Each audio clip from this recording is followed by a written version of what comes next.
At precisely 0327 hours, the USS Caspian was so quiet you could hear a man's heartbeat echo off steel. Then came the sound no one expected. A metal switch snapped into place. Sharp, loud, final. Every head in sonar turned. Seaman Tyler Briggs froze. His finger still hovered near the control panel, the button now locked in its new position. The room didn't move. It didn't breathe.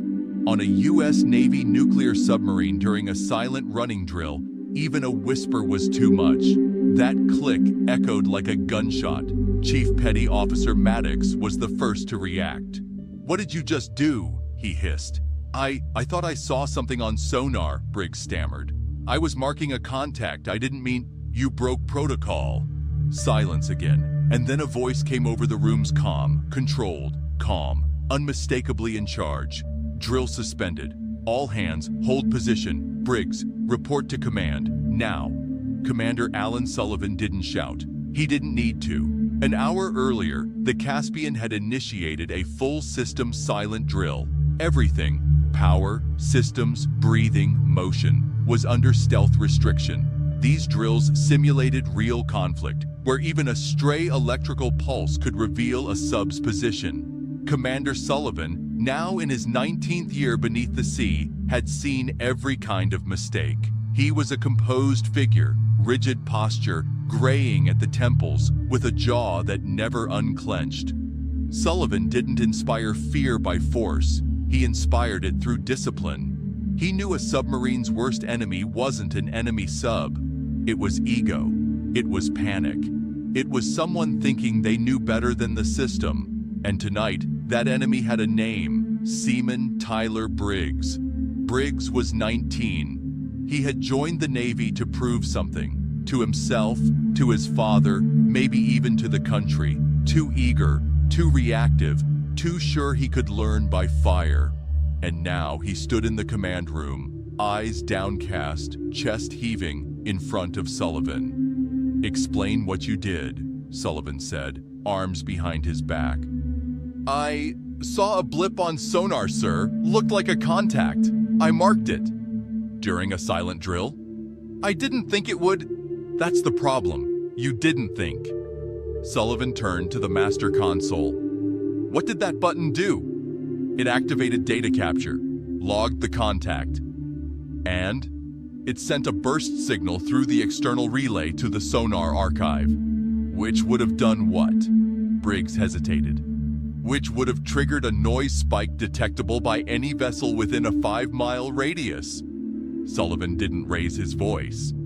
"In a live operation, you would have given away our position. In a hostile zone, that signal could have drawn fire." "I'm sorry, sir." Sorry doesn't rebuild a sunken submarine. The room was silent. Sullivan stared at him for a long moment. "You are confined to maintenance duty. You'll clean every inch of this boat's lower decks until you learn that silence is not just protocol. It's protection." Briggs nodded. Dismissed. As Briggs left the room, Sullivan didn't move. Lieutenant Reyes, the ship's XO, stepped up beside him. "Too harsh?" Sullivan shook his head. "Not enough." Down in the submarine's lower decks, Briggs reported to Engineering Chief Daniels. Tools were shoved into his hands. No one spoke to him. The unspoken rule on a sub: if you jeopardize the crew forgets you. As Briggs scrubbed air ducts with a toothbrush in a cramped corridor, he felt the heat of the ship against his back, the cold of guilt on his skin. This wasn't just embarrassment. This was exile. Back in command, Sullivan watched the sonar screen. A training simulation, but not without risk. The Caspian was still navigating near international waters, and while the exercise was controlled, the ocean wasn't. "Anything on passive sonar?" he asked. Reyes checked. "No vessels within range." Sullivan nodded. "Resume drill. Reinitiate silence protocol in 60 seconds. Across the ship, lights dimmed. Crew shifted into quiet mode. Movement slowed. Voices died. In engineering, Daniels clicked off the music and looked at Briggs. "Hope you're done screwing up, because if something happens again, it won't be Sullivan chewing you out." It'll be the sea.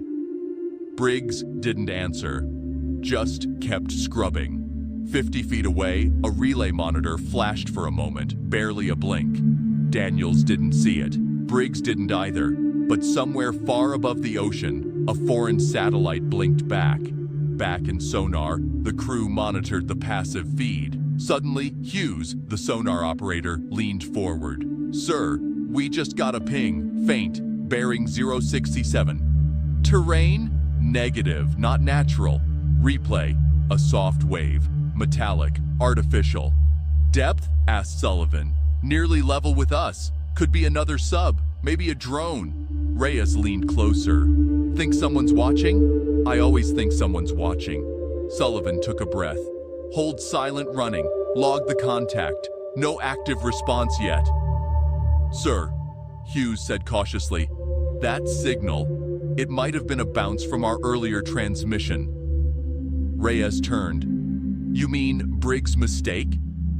If the signal bounced off terrain and refracted, it could have sent a faint echo out. Someone may have caught it." Sullivan's jaw tightened. One mistake. He stared at the display, knowing that in the ocean, echoes were never just echoes. They were messages, sometimes fatal ones. Briggs lay in his bunk that night, sleep far away. He kept replaying that click, that moment, that stupid, impulsive reflex. He wasn't trying to be reckless. He thought he was helping. But on a submarine, good intentions were a luxury. Only precision mattered. He didn't know yet that his mistake had just opened a door, and something was already looking through it. The Caspian continued gliding silently through the depths of the North Atlantic, invisible and unheard, save for the low hum of her reactor and the distant creaking of pressure on the hull. But something had changed in the air, a quiet tension, like the stillness before a lightning strike. The sonar contact hadn't reappeared, but Sullivan wasn't buying peace. "Maintain passive sonar monitoring," he said again, for the third time in 2 hours. "If that blip was real, it's not far." Lieutenant Reyes nodded, not looking away from the data feeds. "We're operating blind, Commander. We might not see them until they want us to." Sullivan's fingers tapped against the back of his chair. "Then we make sure they never have a reason to approach." Far below in the engine bay, Seaman Briggs was wiping sweat from his brow with the sleeve of his jumpsuit. For the past 36 hours, he hadn't been allowed near operations, just wiring, vent cleaning, and mechanical maintenance under Chief Daniels' iron eye. "You're not here to think," Daniels had said. "You're here to clean." And clean he did. Everything, with silent obedience. But that didn't stop the stares. Crew members passed him in the corridors with that same unspoken verdict. "You made a sound during a silent drill." Briggs could hear their thoughts louder than the pressure valves. But what none of them saw was the slow transformation building within him. Because guilt is a brutal teacher.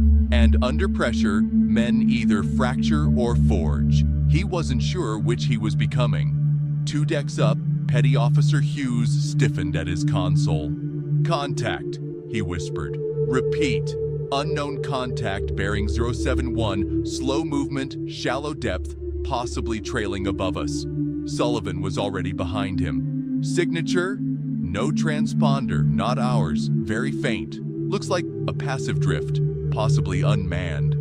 "Or they're mimicking an unmanned pattern," Reyes added. Sullivan narrowed his eyes. "Is it reacting to us?" Hughes hesitated. "Negative, but it's maintaining proximity, almost tethered." Sullivan's lips thinned. "A ghost trail." Everyone in the room understood the term. When a foreign sub follows behind or above a U.S. vessel's movement path, staying quiet, riding in its acoustic shadow. It's how enemies observe and how they wait. "Depth change," Hughes said.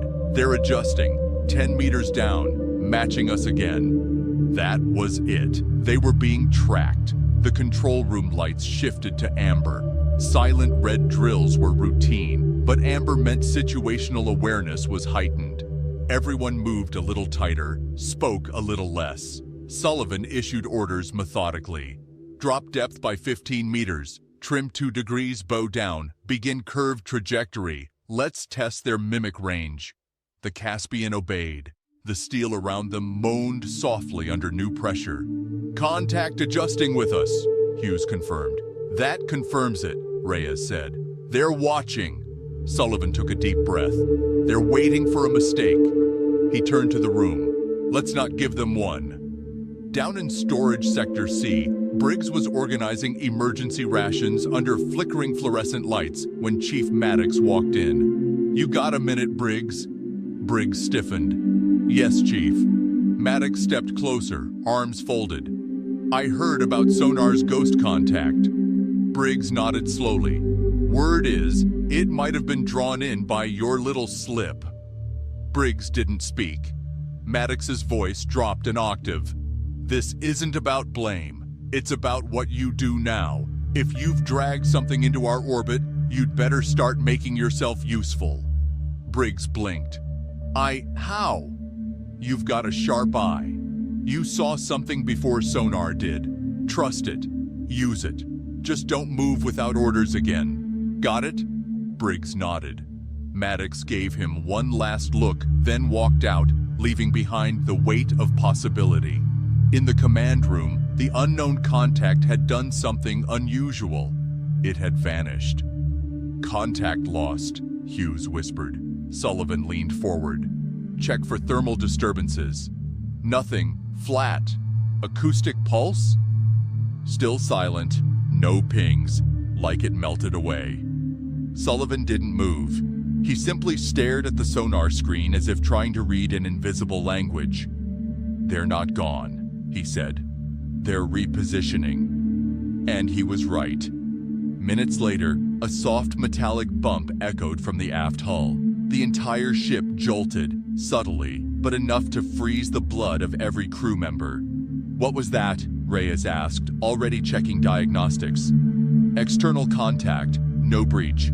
Could be a tether, mechanical arm or probe, Hughes added. Sullivan's face hardened. They touched us, which was far more dangerous than any weapon. It meant someone was close enough and confident enough to make physical contact with a U.S. Navy submarine without fear of being detected. Until now. Briggs was in the mess hall alone when the intercom crackled. Seaman Briggs, report to sonar control immediately. He stood, blinking. Why him? He made his way through the narrow corridors, arriving at the station where Commander Sullivan, Lieutenant Reyes, and Chief Maddox waited. Sir? Briggs asked, nervous. Sullivan turned slowly. You recognize the anomaly first. We have another. He pointed to the sonar log, where a barely visible waveform had appeared. This one's different, Hughes explained. Not from a vessel. Could be acoustic distortion from a probe, maybe a data tap. Briggs stared at it. It's not bouncing from the hull. It's under us. Reyes raised an eyebrow. Meaning? Briggs leaned in. If it's under us, we're giving off noise we don't realize. That's what they're listening to. Sullivan said nothing. Then, after a long pause, you've got 60 seconds. Find a way to shut it down. Briggs blinked. Sir, you wanted a second chance. This is it. He turned and walked away, leaving the room cold. Briggs's hands hovered over the console. He wasn't an engineer. He wasn't sonar certified, but he knew patterns, and this one didn't belong.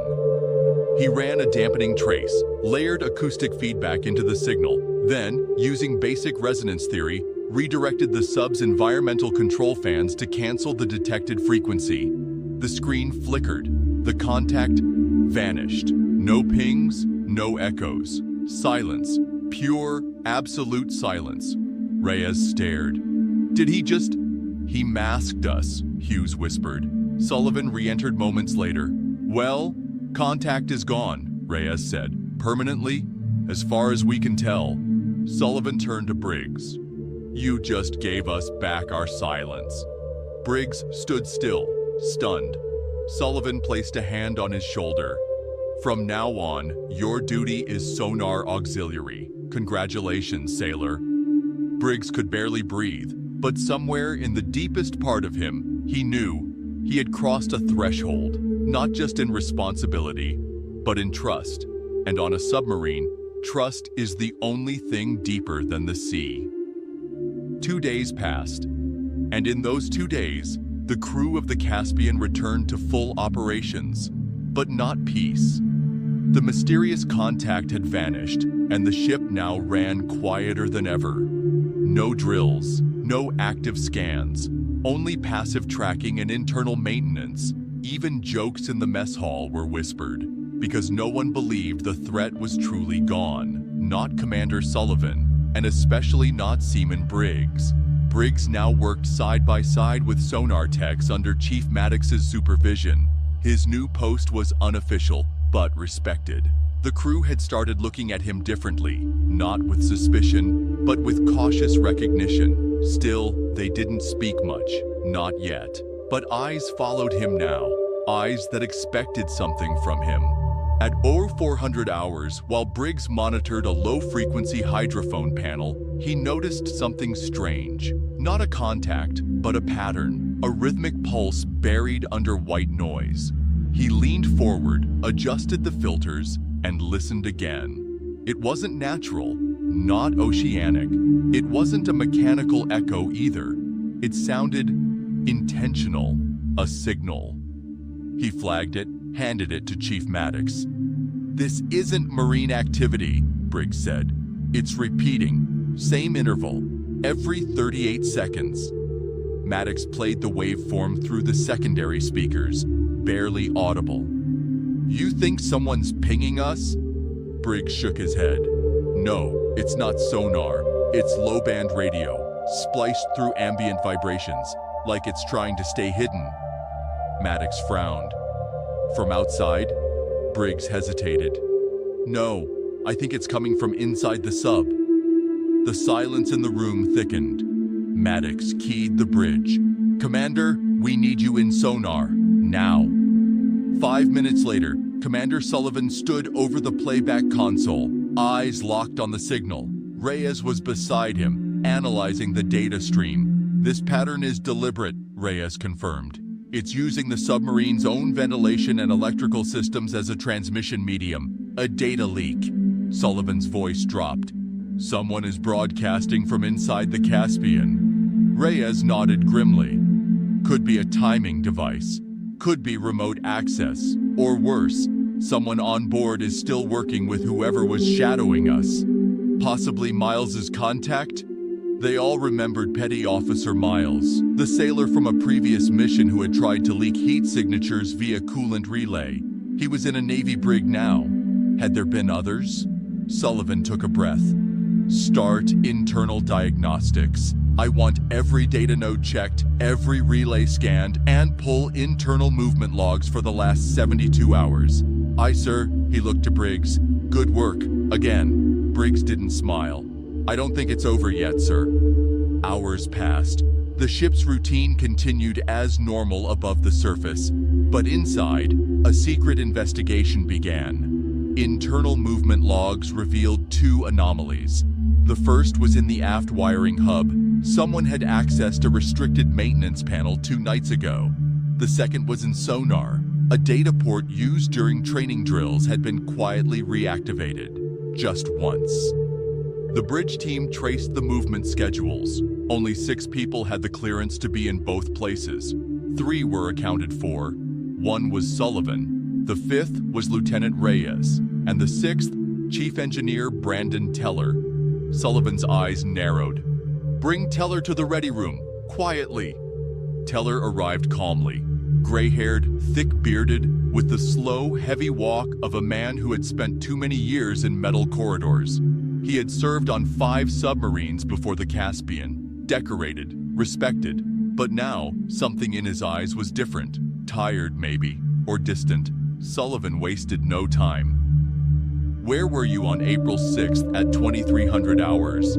Teller blinked. "In the engine compartment, checking valve sequences." "Alone?" "Yes, sir." "Why did you use panel 42B in the aft hub?" Teller didn't answer. Reyes stepped forward. "That panel links to the external data port. The same one Briggs found broadcasting low-band signals.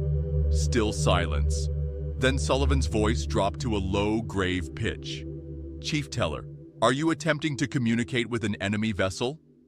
Teller didn't react. He simply looked up and said calmly, "They've already heard us." Security was summoned. Teller didn't resist. He was escorted to a holding bay under guard, pending full investigation. In the bridge, Sullivan stood still. "How long?" Reyes asked.